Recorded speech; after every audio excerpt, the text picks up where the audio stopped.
Okay. yeah. Can I take a guess then? Yes, go in on. kilograms. Oh, come on. That's not fair. Kilograms. Okay. Hurry up. 20 kilograms. No. What do you say?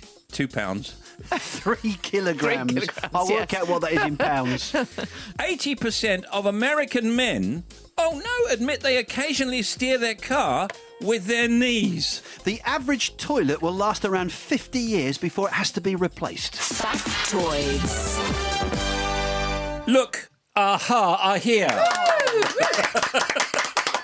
It's not us clapping. Well, you can clap yourselves if you like. Go ahead. Yeah, there we go. Sounds much better now.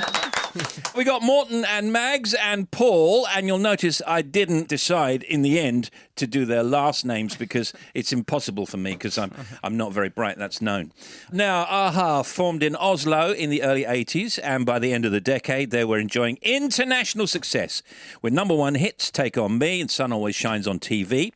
After having one hiatus in the 90s, the band announced they were splitting for good in 2010, and then Mags told a Norwegian newspaper at the time there's more chance of ABBA getting back together, and now here they are back together. What happened? ABBA's back together as well, aren't they? Yeah. That's the rumor. That's the rumor. So you were right. That's in the what they end. told me, and that's why I'm here. Yeah. So what's it like? I mean, I don't know about the history of the band in terms of, if there was a falling out, but whether there was or whether there wasn't, what's it like being back? Well, that's the hard question. It's very similar to what it's always been like. And that was good? And that is mainly good, but you want to also use 5 years apart to learn something and see if there are things we could do better. Because you're about to tour, and that really is the test, isn't it? To see how everybody gets on. I think the studio is a test very much as Oh, well. do you? Yeah. Okay, well, the album's terrific, by the way, and that current single that we're playing on Radio 2, I think, Mags, could easily be a Bond theme, don't you? Because you did a Bond theme before. Yeah, I think it sort of disqualifies you if you already did one for doing another one. I'm not sure. Maybe we should... Yeah, don't be negative. We just need a Bond movie. To go with it. Yeah. I think there's one coming up, actually, very soon, yeah. Now, you've missed that one, I'm afraid. Oh, they've missed it, haven't they? Yeah. What about the album then, Paul? You write the material together. What's been the process? Not at all. No, I mean, we work in mysterious ways. Every album is a little bit different. Just separate ways. We're 3 very creative people, and every album is a new challenge. How do we do this one? It was easier back when we lived in the same bedsit together, or the studio for that matter. Now I'm in America, they're in Norway. It's a little harder to get together, basically, but we get there in the end. Did you always write like that? Did you go off into little corners and do your own stuff and then get back together? Yeah, that's always been really there. Well, it was more fluent back in the day. We'd come in the studio and be more sort of half-finished songs, and there would be reactions to half-finished songs. But there was always a starting point from an individual point of view. But, there has been much more interaction in the past. On that, though, I was just going to ask that, because if you were sort of working separately, how important was it for you that you kept checking that you'd got that distinctive sound? I think it's there in the writing, it's there in the sort of choice of material, it's there in Morton's voice. It's kind of all over the place when we get in that mindset of writing. For me, the real surprise was coming back in. It changed my way of thinking, and it was like walking into a room where you knew where all the furniture were, sort of thing. Even if the others weren't there, the mindset, it sort of affected my writing to a huge degree, and it was a pleasant surprise. Now, what about touring? Because I know that you're touring next year, right? And will that be the start of extensive touring and like that? Well, we're actually starting in South America in a month's time. That's a first little warm-up, and then next year is in the spring, and that's Europe.